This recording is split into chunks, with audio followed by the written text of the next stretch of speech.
Morgen miteinander.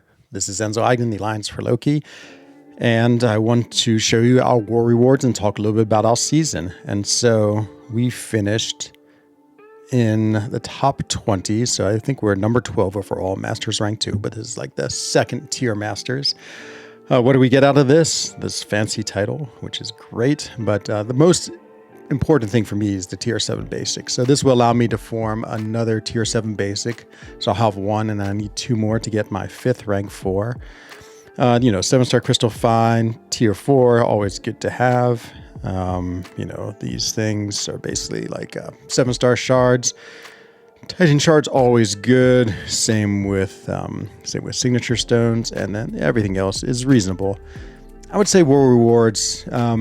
I feel like these should be maybe some of the highest in the game, just because, it's the most stressful, most resource intensive, and most intense form of the game. And so yeah, it really seems to me like these rewards should be the absolute highest in the game.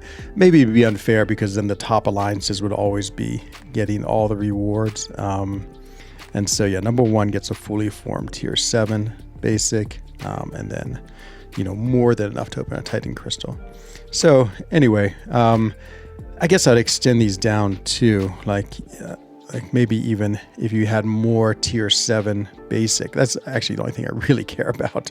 Have it go down even farther. Like, I don't know, if the top got 3, would that be too much? Maybe 3, 2. Yeah, I don't know. I would have to think about what I wanted. But anyway, these are the rewards. And so I'm going to collect these now because you can see they expire in a mere 4 hours. So I better collect them. So claim, and we've got them. And I think I am super low on tier 6. Been doing lots of tech rank ups, Bastion, Sentinel. And so I've drained my tier 6 tech class catalyst. So sort of always the way it is. I feel like there's always like one I'm super low on, and the rest I'm like overflowing. And so it's sort of the nature of these resources. So resource intensive to rank 1 or 2 champions up, and then then the others just sort of keep on accumulating. But luckily for me, resources aren't a huge problem except for tier 7 basic, which is a slowly arriving. Okay, so I think that's all the things we have. There it is. Okay, so there's our season rewards done. Let me talk a little bit about my crystal strategy, just to make that clear.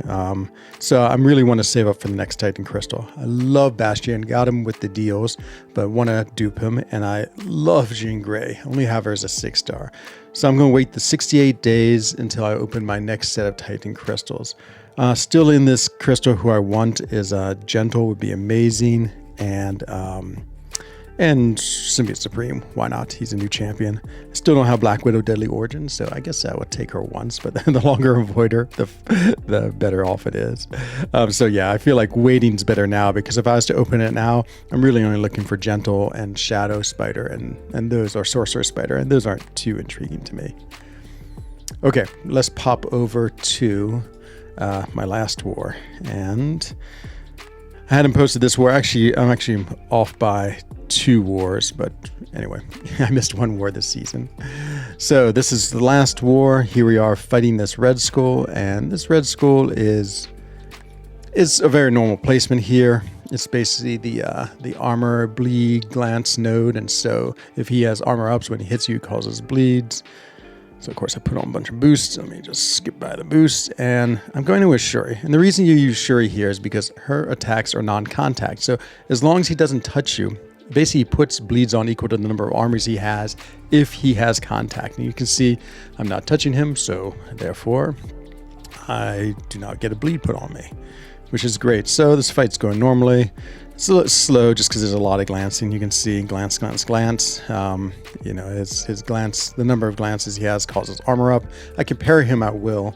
Again, just having non-contact attacks is nice just because it allows me to parry him. I'm sort of deciding just to push him to his SP1. Maybe not the best decision just because that means I have to bait out lots of specials. So if I'm going to do this fight again, I might push him to an SP2. here I just make sure I have enough to get my SP1 fired off. I just want to keep on refreshing my shocks. I feel like those are going to do the most damage. You can see his health bar is ticking down, not super fast, but fast enough. There it is, couple parries, and here I go in again for my SP1. Boom, boom, boom. There it is, SP1. And again, lots and lots of shocks on him. Great. Again, maybe I should be pushing him to an SP2. I feel like I was just going to take this slow and easy, just wait out his anti-block. There it is. And so, yeah, I'm a little bit worried about things falling off. That's my biggest fear, is having my shocks fall off of him.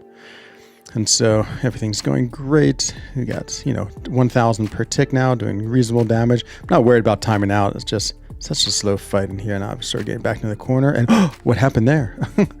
He hit me for 1 second. And I got 10 bleeds on. Let's see that again. Let's back that up just a little bit. Everything is going so normal. And then, watch this. This is pretty intense. So, normal. Okay, it's still normal. And then, boom, he hit me right there. And when he hits me, notice that I now have 10 bleeds on me. And so at first they don't seem to do too much damage, but after a few seconds, let's look at that tick. 11,000. See, there it is. Almost 12,000 per tick. And so guess what? I instantly die. Man.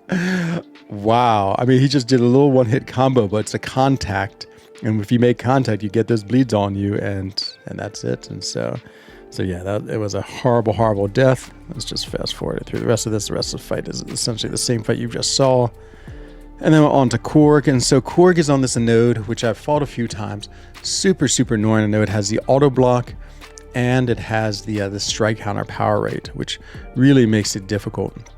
So, I mean, the perfect counter is Negasonic Teenage Mutant Ninja Warhead. And so she does great. And so, of course, I put in my boost, and I put on power boost just because I want to go right to a special and have a special ready as quickly as I can. So my goal is sort of to get to a special 2, get the power back from the power back boost, and just try to be really careful. She gets a long stun, which is good because he won't auto block while stun. And so here I meant a heavy, but I forgot. Now I put on the heavy. There it is. And I'm watching the counter, how many of each one I have. So you see I have plenty of light. So yeah, trying to do this, have an SB2, and I throw it a second too late, and he gets the auto block up, and I totally whiff on the SB2. Oh, so annoying, this node. Anyway, okay, he's unblockable now because he's a defender, a defense defender. Okay, now I'm back, trying to build up power, trying to get to an SB1 again. Just this is a fight where if you don't throw your specials there, I throw it there, then you will lose power game, basically. I'm unblockable because I'm a tactic attacker and I can attack him. But yeah, I mean, I didn't feel like I played this very well. She's doing okay. He's unblockable. And I decide not to punish his special, which means I have to wait out his unblockable. Fine. Again, everything's going okay. I have an SP1 ready and go ahead and throw it. Again, trying to throw it while he's still stunned, super important, just because, then he won't auto block. And so this is such a tricky node between the auto block and the danger of losing your power, because basically once you get to 0 in any of your strike counters, and you can see right now, like I'm at 3 power loss. It just so quickly like mutes your power. I don't think I'm gonna get another special. And yeah, it's just a difficult, annoying fight. And so there I do that, get some flames on him. He's unblockable now.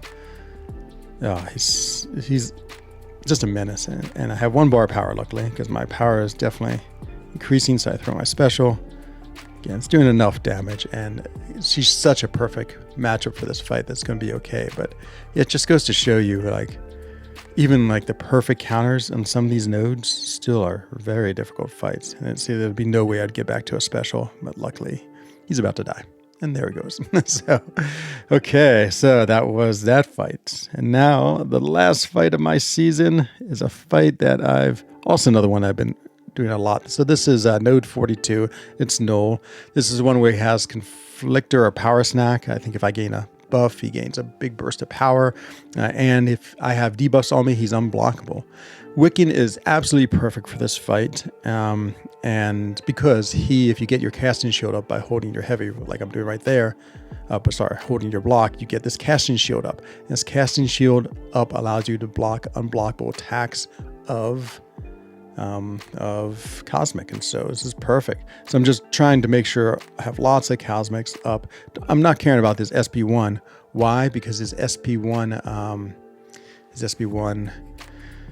doesn't affect me because I'm also immune to reverse controls. Like Wiccan is basically engineered to be a hard counter. And you see every time he gets his corruption through his SP1, I put on bunches of incinerates because he changes his things to armor breaks, his dread things.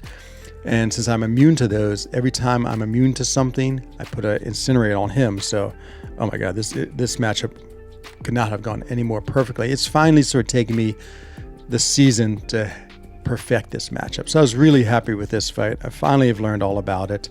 You know, that's the way I play this game. It always takes me some time to understand fights. I'm not a MSD-esque. You can see we're getting crushed here, crushed by Salty. I think, did they win or they were one of the top alliances? And so, yeah, I'm really happy with that fight. And again, as I say, it's taking me sort of the season to understand it. Yeah, it just takes me a while to get these fights down. But once I do, then it's good. And I think that's what it was like for everyone this season, was we're on new nodes with lots of tricky interactions. And I think it took everyone a while to figure out how to do these fights. We can see the top alliances now only dying a few times. I mean, we were doing pretty well. I'd say we're sort of like in the 5 to 10 range was when we're doing well. But still, of course, we'll need to up our game for the next season to get to that next level. So hope you enjoyed these war videos. And yeah, now it's the off season. We can all relax and enjoy ourselves till the next Stress Fest begins. Hope you enjoyed this video, and I'll see you soon in the next one. Take care, everyone. Bye-bye.